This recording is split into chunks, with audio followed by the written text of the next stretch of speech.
Welcome अस्वाद taste मध्ये आपले खूप खूप स्वागत आहे। आज नवीन रेसिपी घेऊन आलेले आहे।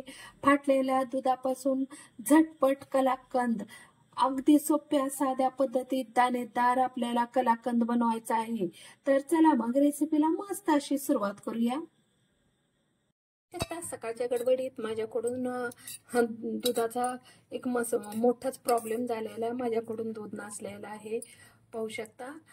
मी थोडंसं गडबडीला एक मस्त अशी रेसिपी करायची आहे, प्रत्येकाला आवडणारी आणि प्रत्येकाला हवी वाटणारी ही रेसिपी आज आपल्याला बघायची आहे। तर चला मग आता आपण ह्याला प्रथम आणखीन एकदा व्यवस्थित गरम करून घेऊया। गॅस सुरू केलेला आहे, गॅसवर ठेवलेले आहे। आपल्याला गरम करून घ्यायचे आहे, जेणेकरून आपलं पनीर हे पूर्ण वेगळं रूप घेईल आणि एक्स्ट्राचं जे पाणी दुधातलं आहे ते आपल्याला साईडला काढता येईल। पाहू शकता मी अगदी फक्त 5 मिनिटाचं उकळून घेत आहे। पाण्याचं प्रमाण माझ्या दुधात कमी आहे, तर आपल्याला अगोदर ह्याच्यातलं पनीर वेगळं करून घ्यायचं आहे। एक बाउल घेतलेला आहे, त्याच्यावर पुरण चाळणी ठेवलेली आहे आणि त्या पुरण चाळणीवर मी पाहू शकता अशा प्रकारे स्वच्छ धुतलेला रुमाल टाकला आहे। रुमाल आपल्याला स्वच्छ धुवून घ्यायचा आहे, जेणेकरून आपल्या कलाकंदचा वास येणार नाही। अशा प्रकारे पाहू शकता मी पूर्ण पनीर आपल्याला वेगळं करून घ्यायचं आहे आणि चाळणी आपण पुरण चाळणी ठेवलेली आहे, त्यामुळे अजिबात आपलं वेस्ट जाणार नाही। आणि नंतर रुमाल घातला आहे, कॉटनचा कपडा घ्यायचा आहे आपल्याला। पूर्ण मी पनीर साईडला काढून घेतलेला आहे।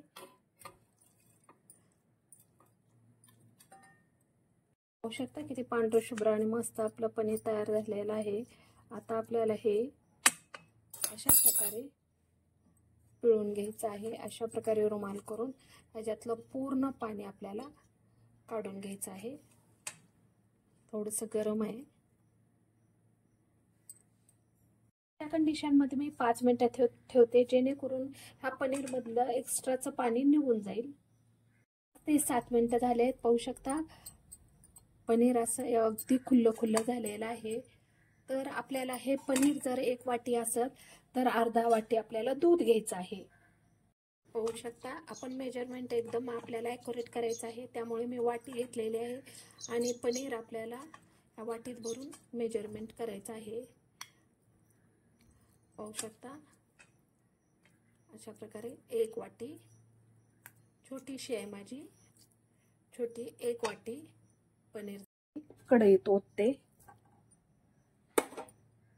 आणि ही 2 वाटी, अंदाजे 2 वाटी पनीर आहे।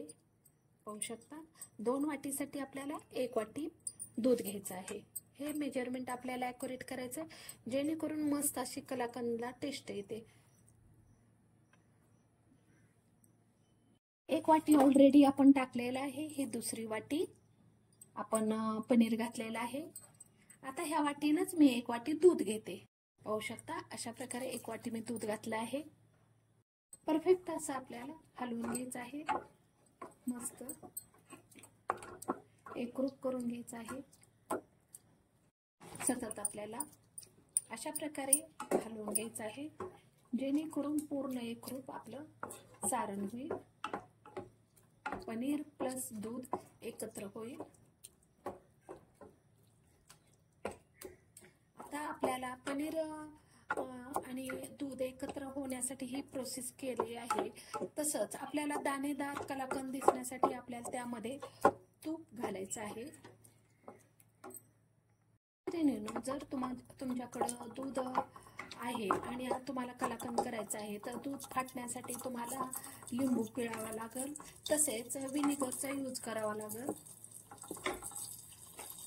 1 वाटी घेतलेली आहे, ज्या वाटीनं पनीर मोजलं आहे त्या वाटीनंच आपल्याला चहा म्हणजे पोहे खायच्या चमच्याने 4 चमचे आपल्याला साखर घ्यायची आहे। पाहू शकता अशा प्रकारे 4 चमचा मी साखर घेतलेली आहे।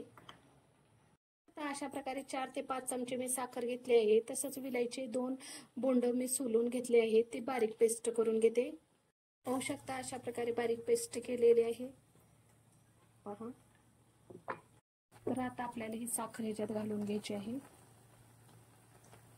तुम्ही तुमच्या आवडीनुसार कमी जास्त घालू शकता. मी 4 चमचे घातले आहे. मस्त असं आपल्याला फेटून घ्यायचं आहे. तुम्ही ह्याच्यामध्ये ऑलरेडी जे मार्केटला भेटते तेही पनीर घालू शकता. तुम्ही तुमच्या आवडीनुसार ड्रायफ्रूटचाही यूज करू शकता. आता तुम्ही ह्या कंडिशनमध्ये इथं ड्रायफ्रूट सुद्धा घातलं तरी चालेल. 1 चमचा साजूक तूप घालत आहे. पाहू शकता, जास्त घालायचं नाही आपल्याला, फक्त 1 ते 2 चमचे घालायचं आहे. मी 2 चमचे घातलेला आहे साजूक तूप. अशा प्रकारे फेटून घ्यायचं आहे, जेणेकरून मस्त दाणेदार आणि सुट्ट सुट्ट व्यवस्थित आपलं कलाकंद होईल. पाहू शकता, आता पूर्ण परफेक्ट आपलं सारण झालेलं आहे. आमच्या घरात म्हणजे लहान मुलाला ड्रायफ्रूट्स आवडत नाही जास्त, ह्याच्यात अशीच टेस्ट आवडते म्हणून मी ड्रायफ्रूट यूज करणार नाही. तुमच्या घरात आवडत असेल तर तुम्ही करू शकता. आता मी गॅस बंद करते. जास्त आपल्याला सारण सुकू द्यायचं नाही, थोडंसं आपल्याला पाणी त्यात असू द्यायचं आहे. 1 मी डब्बा घेतलेला आहे. त्याला साजूक तूप आपल्याला लावायचं आहे. अगदी जास्त नाही तर मीडियम लावायचं आहे आपल्याला. पाहू शकता, अशा प्रकारे लावून घ्यायचं आहे. आणि सेट करण्यासाठी स्टीलचा, अगदी तुम्ही कोणताही डब्बा यूज करू शकता, प्लास्टिकचा. आणि अशा प्रकारे आता मी मस्त असं सारण आतमध्ये घालत आहे. पाहू शकता, खूप. आता ह्या चमच्याच्या सहाय्याने असं सेट करायचं आहे. आणि कम्प्लीट आपल्याला फ्रीजमध्ये थंड व्हायला हे सारण तुम्ही कम्प्लीट अर्धा तास ठेवू शकता. पाहू शकता, खूप मस्त. तुमच्याकडे स्टीलचा असेल स्टीलचा डब्बा यूज करा, प्लेट करा, अगदी काही यूज करू शकता. पण यूज करते वेळेस अगोदर तुपाचा यूज करा, तूप लावून घ्या. पाहू शकता, अशा प्रकारे सेट झालेला आहे. आणि तुम्हाला जर ड्रायफ्रूट शोसाठी करायचे असतील तर टाकते वेळेस ड्रायफ्रूट टाकायचं आहे, आता टाकायचे नाही. आणि पाहू शकता, अशा कंडिशनमध्ये आता मी कम्प्लीट अर्धा तास डब्याचं टोपण लावून फ्रीजमध्ये ठेवणार आहे.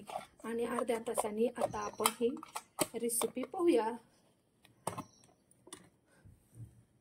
पाहू शकता, अर्धा तास झालेला आहे. अशा प्रकारे मस्त आपलं सेट झालेलं आहे.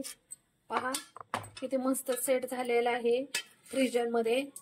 तर आपण अशा प्रकारे आता पलटी मारून घेणार आहोत. अशा प्रकारे